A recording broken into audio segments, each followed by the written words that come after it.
नमस्कार दोस्तों, स्वागत है आपका 16 जून 2023 आपकी अपनी फूल पत्ती वाली क्लास में। दोस्तों, इसमें चर्चा करेंगे रोज़ की तरह करंट अफेयर से जुड़े 10 महत्वपूर्ण सवाल जो आपकी प्रतियोगी परीक्षाओं के लिए काफ़ी महत्वपूर्ण होने वाले हैं। यदि आपने हमारे पिछले करंट अफेयर के वीडियोज़ नहीं देखे हैं तो वो भी आप ज़रूर से देखें, जिसका लिंक इस वीडियो के नीचे कमेंट बॉक्स में मिल जाएगा। दोस्तों, यदि आपने अभी तक हमारे चैनल को सब्सक्राइब नहीं किया है तो प्लीज़ चैनल को सब्सक्राइब करें, वीडियो को लाइक करें और ज़्यादा से ज़्यादा अपने दोस्तों के साथ में शेयर करें। तो बिना किसी देरी के स्टार्ट करते हैं आज का पहला क्वेश्चन है, हाल ही में द ग्रीन ऑर्गेनाइजेशन का इंटरनेशनल ग्रीन एप्पल अवार्ड जीतने वाला पहला भारतीय राज्य कौन सा है? तो हाल ही में द ग्रीन ऑर्गेनाइजेशन के द्वारा ग्रीन एप्पल अवार्ड ये दिया गया है। ये जीतने वाला पहला भारतीय राज्य है वो तेलंगाना है। तेलंगाना की जो 5 सुंदर इमारतें हैं उनको ये ग्रीन एप्पल अवार्ड ये दिया गया है, ये आपको ध्यान रखना है। जो ये अवार्ड है इसकी शुरुआत है वो 1994 से होती है, ये भी आपको ध्यान रखना है। और द ग्रीन ऑर्गेनाइजेशन के बारे में बात करें तो इसका हेडक्वार्टर है जो लंदन में स्थित है, ये भी आपको ध्यान रखना है। तेलंगाना का गठन है ये 2 जून 2014 को तेलंगाना का गठन होता है, तो ये भी आपको ध्यान रखना है। कुछ इंपॉर्टेंट पॉइंट्स और ध्यान रखेंगे। ग्रीन सिटी अवार्ड है ये हैदराबाद को दिया गया था, ये भी आपको ध्यान होगा। और हाल ही में वर्ल्ड सिटी अवार्ड है ये मुंबई को प्रदान किया गया था। राज्य पुनर्गठन आयोग ये 7वें संविधान संशोधन 1956 के तहत राज्य पुनर्गठन आयोग का गठन किया जाता है, जिसके तहत 14 राज्य और 6 केंद्र शासित प्रदेश है ये बनाया जाता है, तो ये भी आपको ध्यान रखना है। और इस स्टैचू ऑफ इक्वलिटी है ये हाल ही में स्थापित किया गया है, इसको हैदराबाद में इसको स्थापित किया गया है। ये है जो संत रामानुजाचार्य है उनकी प्रतिमा है, ये भी आपको ध्यान रखना है। दोस्तों, आगे बढ़ने से पहले मैं आपको बता दूं, इन सभी 10 क्वेश्चंस की जो PDF है वो हमारे टेलीग्राम चैनल जीनेस्टॉक पर मिल जाएगी, जिसका लिंक इस वीडियो के नीचे कमेंट बॉक्स में दिया हुआ है। वहां पर आप ये बिल्कुल निःशुल्क डाउनलोड कर सकते हो, कोई इसका चार्जेस नहीं है। दोस्तों, यदि आपको ये वीडियो पसंद आ रहा है तो प्लीज़ वीडियो को लाइक करें, और यदि आपने अभी तक हमारे चैनल को सब्सक्राइब नहीं किया है तो प्लीज़ चैनल को सब्सक्राइब भी करें।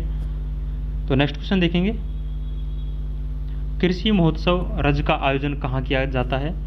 तो हाल ही में कृषि महोत्सव रज का आयोजन किया गया है। इसका आयोजन है ये प्रत्येक साल ओडिशा में किया जाता है। ये 3 दिन का महोत्सव होता है और रज पर्व है जो कि मानसून आने का प्रतीक होता है, तो ये भी आपको ध्यान रखना है। और इसमें धरती माता की पूजा की जाती है, और इस पूजा के दौरान में जो धरती माता की 3 दिन का मासिक चक्र होता है, उस मासिक चक्र के दौरान किसान है जो खेतों में जुताई और खुदाई का कार्य बिल्कुल भी नहीं करते हैं, तो ये भी आपको ध्यान रखना है। और रज पर्व है ये ओडिशा में सेलिब्रेट किया जाता है। इसके अलावा ओडिशा में 2 पर्व और ध्यान रखने हैं आपको, नुआखाई और धानु जात्रा पर्व है, ये दोनों भी ओडिशा में सेलिब्रेट होते हैं, तो ये भी आपको ध्यान रखना है। कुछ महत्वपूर्ण फेस्टिवल और देखेंगे। वांगला महोत्सव है ये मेघालय में सेलिब्रेट किया जाता है। सरहुल है जो झारखंड में सेलिब्रेट किया जाता है। फूलदेई पर्व है ये उत्तराखंड में सेलिब्रेट किया जाता है। अट्टूकल पोंगल है ये केरल में सेलिब्रेट किया जाता है। आपको ध्यान रखना है, अट्टूकल पोंगल आ जाए तो ये केरल करना है, जबकि यदि केवल पोंगल आ जाए तो ये तमिलनाडु करना है आपको। काला घोड़ा कला महोत्सव है ये मुंबई में सेलिब्रेट किया जाता है। सूरजकुंड हस्तशिल्प मेला है ये फरीदाबाद हरियाणा में सेलिब्रेट किया जाता है। हॉर्नबिल फेस्टिवल है ये नागालैंड में प्रत्येक साल 1 दिसंबर को सेलिब्रेट किया जाता है। और जो हॉर्नबिल फेस्टिवल है इसको फेस्टिवलों का फेस्टिवल के रूप में हम जानते हैं, तो ये भी आपको ध्यान रखना है। बोनालू है ये तेलंगाना का फेस्टिवल है। थाईपुसम है ये तमिलनाडु का फेस्टिवल है। तो ये सारे फेस्टिवल्स आपको ध्यान रखने हैं, इनसे संबंधित परीक्षाओं में स्टैटिक जीके के रूप में एक ना एक सवाल जरूर आते हैं, तो ये आपको प्रमुख रूप से ध्यान रखना है। नेक्स्ट क्वेश्चन देखेंगे, भारत के किस शहर में वर्ष 2025 में IIAS मतलब international institute of administrative sciences का वार्षिक सम्मेलन आयोजित किया जाएगा? तो भारत के जो कोच्चि शहर है इसमें IIAS का 2025 में सम्मेलन आयोजित होने वाला है, जिसकी थीम है जो 2025 में नेक्स्ट जनरेशन एडमिनिस्ट्रेटिव रिफॉर्म है जो 2025 में इसकी थीम होगी, तो ये भी आपको ध्यान रखना है। और IIAS के बारे में बात करें तो इसकी स्थापना है जो 1930 में इसकी स्थापना होती है, और हेडक्वार्टर है जो ब्रुसेल्स बेल्जियम में इसका हेडक्वार्टर है, तो ये भी आपको ध्यान रखना है। इसके अलावा ब्रुसेल्स बेल्जियम में है, यूरोपीय संघ का भी हेडक्वार्टर है, और नाटो का हेडक्वार्टर भी ब्रुसेल्स बेल्जियम में है, तो ये भी आपको ध्यान रखना है। कुछ ललन टॉप बातें और ध्यान रखेंगे। SSCO 2023 की अध्यक्षता इस साल कौन कर रहा है? तो SCO 2023 है, इसकी अध्यक्षता ये भारत कर रहा है। और हाल ही में जो SCO के विदेश मंत्रियों की बैठक है उसका आयोजन है वो गोवा में हुआ था, ये भी आपको ध्यान रखना है। ब्रिक्स 2023 का आयोजन है ये साउथ अफ्रीका है जो ब्रिक्स 2023 की बैठकों का अध्यक्षता करेगा। और लास्ट ईयर इसकी बैठकों की अध्यक्षता है वो चाइना के द्वारा की गई थी 2022 में, और 2021 में इसकी जो अध्यक्षता है वो इंडोनेशिया के द्वारा की गई थी, तो ये भी आपको ध्यान रखना है। G20 2023 है, इसका बैठकों की अध्यक्षता है वो भारत करने वाला है, और लास्ट ईयर इसकी बैठकों का आयोजन है वो इंडोनेशिया में हुआ था, ये भी आपको ध्यान रखना है। G20 2023 में यदि भारत के शेरपा के बारे में बात करें तो अमिताभ कांत है जो भारत के शेरपा रहने वाले हैं इसमें, और भारत है जो वसुधैव कुटुंबकम थीम के साथ में G20 2023 की बैठकों की अध्यक्षता कर रहा है, तो ये भी आपको ध्यान रखना है। G7 2023 है, इसकी अध्यक्षता है जो हिरोशिमा जापान में इसकी अध्यक्षता की गई है, और जापान में ही इसकी बैठकों का आयोजन हुआ है, तो ये भी आपको ध्यान रखना है। COP 27 है, इसका आयोजन है जो शर्म अल शेख मिस्र में हुआ है, जबकि COP 28 का आयोजन है ये UAE में होने वाला है, तो ये भी आपको ध्यान रखना है। क्वेड 2023 की बैठकों का आयोजन है ये जापान में हुआ है, और क्वेड में 4 देश आते हैं, आप सभी को पता है, जिसमें USA, भारत, जापान और ऑस्ट्रेलिया क्वेड के सदस्य देश है। और इन 4 सदस्य देशों के मध्य में जो अभ्यास होता है, युद्ध अभ्यास होता है, उसे हम मालाबार के नाम से जानते हैं, तो ये आप सभी को पता है। नेक्स्ट क्वेश्चन देखेंगे, Henley private wealth migration report मतलब HNWI के मुताबिक इस वर्ष किस देश से सर्वाधिक मिलियनियर का पलायन होगा? तो Henley private health migration report ये जारी की गई है, तो इसके अनुसार सर्वाधिक जो मिलियनरों का पलायन होगा वो चीन से होगा, तो चीन इसमें शीर्ष स्थान पर है।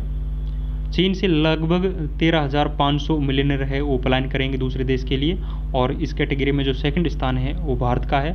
भारत से लगभग 6,500 मिलियनर है वो पलायन करने वाले हैं, और ये सारे के सारे जो मिलियनर है वो ऑस्ट्रेलिया या UAE में जाएंगे। तो कहाँ पर जाने वाले हैं? इस कैटेगरी में जो पहले स्थान पर है वो ऑस्ट्रेलिया है, जबकि सेकंड स्थान पर UAE है, तो ये आपको ध्यान रखना है। कुछ लल्लनटों पे बात और ध्यान रखेंगे।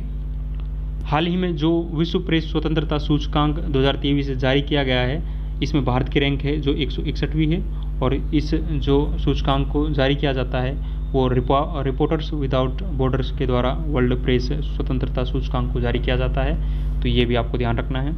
वर्ल्ड हैप्पीनेस इंडेक्स 2023 है जो जारी किया गया है, इसमें भारत की रैंक है जो 126वीं है, ये भी आपको ध्यान रखना है।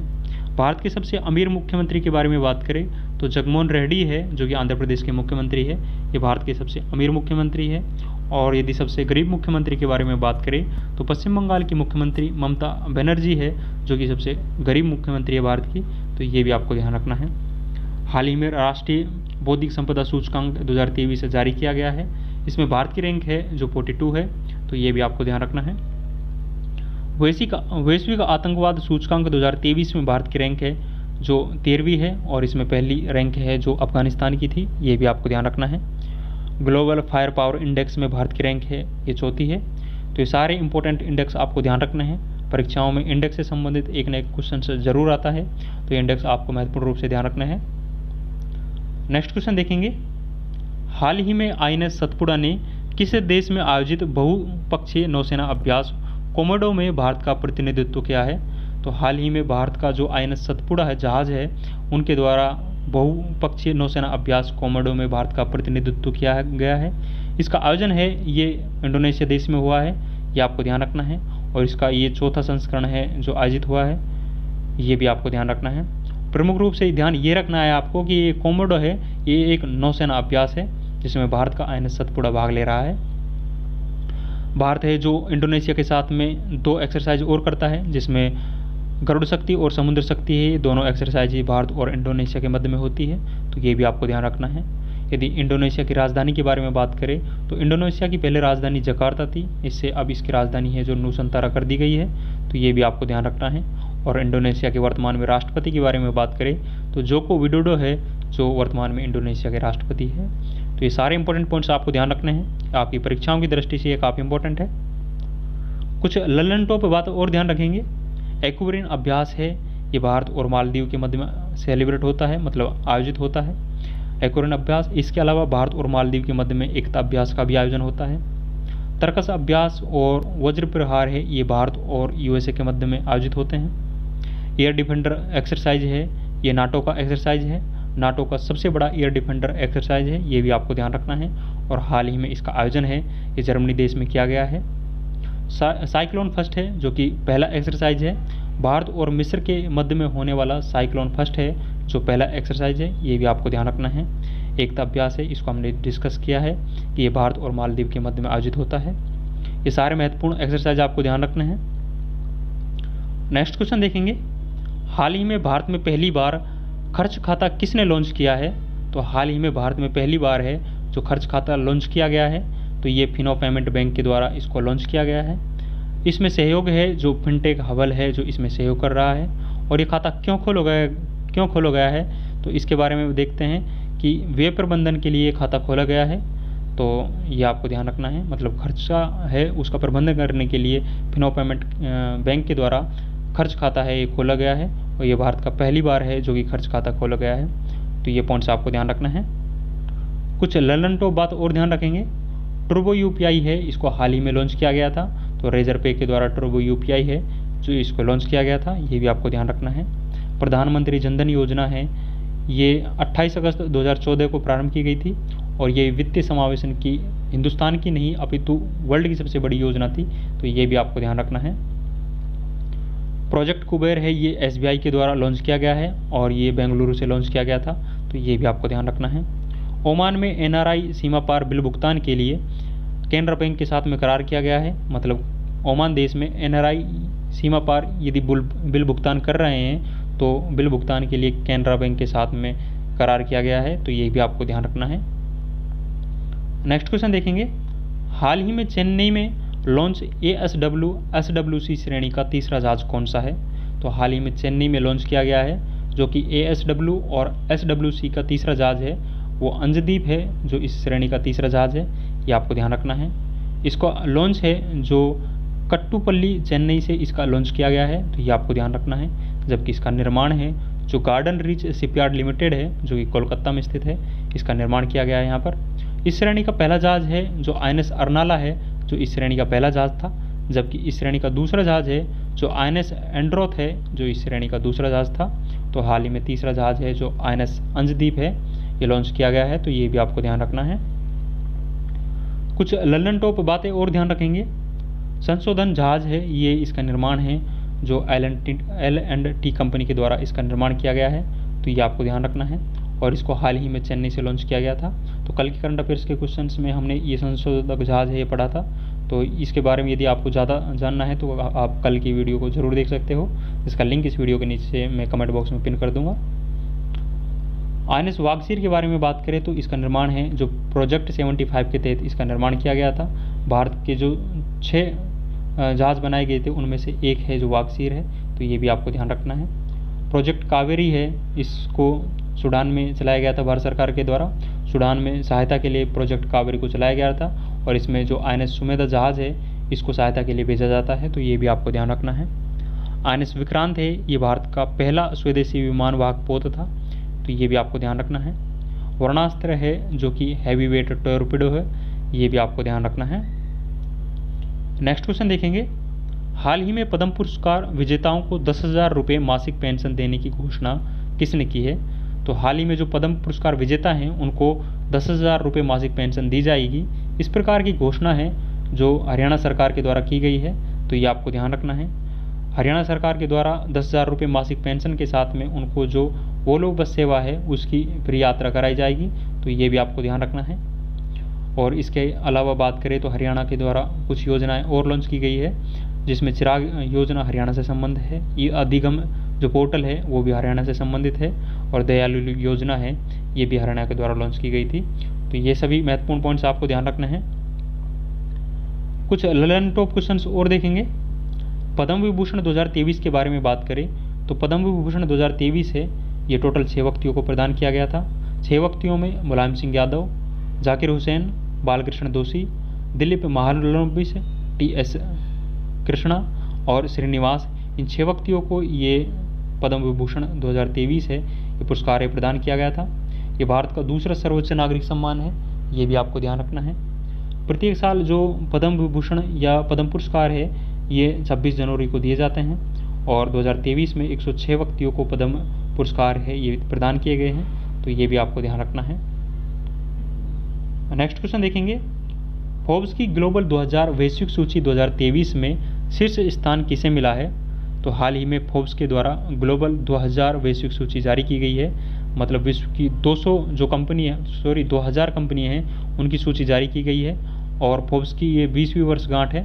तो इसके 20वीं वर्षगांठ में 2000 वैश्विक जो सूची जारी की गई है, तो इस सूची में जो पहला स्थान है वो JP मॉर्गन का है जो कि एक USA का बैंक है, तो ये भी आपको ध्यान रखना है।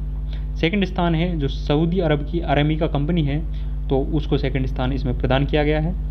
भारत के बारे में बात करें तो भारत का टॉप 100 में 2 कंपनियां शामिल है, जिसमें एक रिलायंस है जिसका विश्व में स्थान है जो 45वां है, जबकि दूसरी कंपनी है जो भारत की SBI बैंक है जो कि दूसरी कैटेगरी है भारत की इसमें, तो जिसके रैंक है जो विश्व में 77वीं है, तो ये भी आपको ध्यान रखना है। कुछ लल्लन टॉप बातें और ध्यान रखेंगे। भारत में कुल महारत्न कंपनियों के बारे में बात करें तो वर्तमान में भारत में टोटल 12 महारत्न कंपनी है और हाल ही में जो 12वीं महारत्न कंपनी है वो REC है, जो उसको 12वीं महारत्न कंपनी बनाया गया था, मतलब रूरल इलेक्ट्रॉनिक कॉरपोरेशंस है जो कि 12वीं महारत्न कंपनी है, तो ये आपको ध्यान रखना है। 1 लाख शेयर वाली पहली कंपनी है वो हाल ही में MRF बनी है, तो कल के करंट अफेयर्स में हमने ये पढ़ाया था आपको, तो ये आपको ध्यान रखना है कि 1 लाख शेयर वाली पहली कंपनी है ये MRF बनी है। रैंप योजना है ये MSME उद्योग को बढ़ावा देने के लिए रैंप योजना प्रारंभ की गई है, इसमें फंड है जो वर्ल्ड बैंक के द्वारा मुहैया कराया जाएगा, तो ये भी आपको ध्यान रखना है। भारत में 5G सेवा की शुरुआत है जो 1 अक्टूबर 2022 से होती है, 22 से इसकी शुरुआत होती है और 13 शहरों से 5G सेवा की शुरुआत है जो भारत के द्वारा की जाती है, तो ये भी आपको ध्यान रखना है। दोस्तों आज का अंतिम क्वेश्चन देखेंगे। अंतिम क्वेश्चन है, हाल ही में किस देश में आयोजित अंडर 18 तीरंदाजी विश्व कप में भारतीय तीरंदाज अदिति गोपीचंद ने विश्व रिकॉर्ड तोड़कर इतिहास रचा है? तो भारतीय तीरंदाज अदिति गोपीचंद के द्वारा विश्व रिकॉर्ड तोड़कर अपना खुद का इतिहास है जो रचा गया है, तो ये जो अंडर 19 तीरंदाजी विश्व कप है ये कोलंबिया देश में आयोजित हो रहा है, तो ये आपको ध्यान रखना है। और अदिति गोपीचंद के द्वारा इसमें टोटल 720 में से 711 पॉइंट किए गए हैं, तो ये भी आपको ध्यान रखना है। महत्वपूर्ण रूप से ध्यान ये रखना है कि अंडर 19 जो तीरंदाजी विश्व कप है इसका आयोजन कोलंबिया में हुआ है और भारत के तीरंदाज है जो अदिति गोपीचंद है इसके द्वारा इसमें वर्ल्ड रिकॉर्ड बनाया गया है, तो ये आपको ध्यान रखना है। सॉरी, कुछ लल्लन टॉप बातें और ध्यान रखेंगे। फीफा वर्ल्ड कप 2022 के बारे में बात करें तो इसका आयोजन है ये कतर में इसका आयोजन होता है। इसकी विजेता टीम अर्जेंटीना होती है, जबकि उपविजेता के बारे में बात करें तो फ्रांस इसमें उपविजेता रहा था, तो ये आपको ध्यान रखना है। अंडर 19 महिला क्रिकेट T20 वर्ल्ड कप है जो इसका आयोजन है जो साउथ अफ्रीका में हुआ था और इसका विजेता टीम है जो भारत इसमें विजेता रहता है, उपविजेता इसमें इंग्लैंड था और इसका ये पहला संस्करण था, मतलब अंडर 19 जो महिला क्रिकेट वर्ल्ड कप है इसका पहली बार आयोजन हुआ है, तो ये आपको प्रमुख रूप से ध्यान रखना है। हॉकी वर्ल्ड कप 2023 है जो इसका आयोजन है जो भारत के ओडिशा में हुआ था। इसकी विजेता टीम जर्मनी थी, जबकि उपविजेता के बारे में बात करें तो बेल्जियम इसमें उपविजेता रहता है, तो ये भी आपको ध्यान रखना है। और 5वें जो खेलो इंडिया यूथ गेम्स थे इनका आयोजन है जो मध्य प्रदेश में हुआ था। पहले स्थान पर इसमें महाराष्ट्र रहता है, जबकि सेकंड स्थान पर इसमें हरियाणा था, तो ये भी आपको ध्यान रखना है। और जो तीसरे खेलो इंडिया यूनिवर्सिटी गेम है इसका आयोजन है जो उत्तर प्रदेश में हुआ था, तो ये भी आपको ध्यान रखना है। और हाल ही में जो फ्रेंच ओपन 2023 हुआ है तो इसमें मेल कैटेगरी में नोवाक जोकोविच जो कि सर्बिया देश के रहने वाले हैं, तो मेल कैटेगरी में नोवाक जोकोविच जीते हैं, जबकि फीमेल कैटेगरी में ईगा स्टोवेक है जो कि पोलैंड देश की रहने वाली है, ये फीमेल कैटेगरी में जीती है, तो ये भी आपको ध्यान रखना है। दोस्तों ये 10 इंपॉर्टेंट क्वेश्चंस हमने डिस्कस किए हैं जो कि आपकी परीक्षाओं की दृष्टि से काफ़ी इंपॉर्टेंट है। इन सभी 10 क्वेश्चंस की जो PDF है वो हमारे टेलीग्राम चैनल जीनियस टॉक पर मिल जाएगी, जिसका लिंक इस वीडियो के नीचे कमेंट बॉक्स में दिया हुआ है। वहाँ पर जाकर आप ये PDF है जो बिल्कुल निःशुल्क डाउनलोड कर सकते हो। दोस्तों यदि आपको वीडियो पसंद आया है तो वीडियो को लाइक करें। यदि आपने अभी तक हमारे चैनल को सब्सक्राइब नहीं किया है तो प्लीज़ चैनल को सब्सक्राइब करें। अपने दोस्तों के साथ में वीडियो को ज़्यादा से ज़्यादा साझा करें। तो मिलते हैं नेक्स्ट वीडियो में। थैंक यू, जय हिंद, धन्यवाद।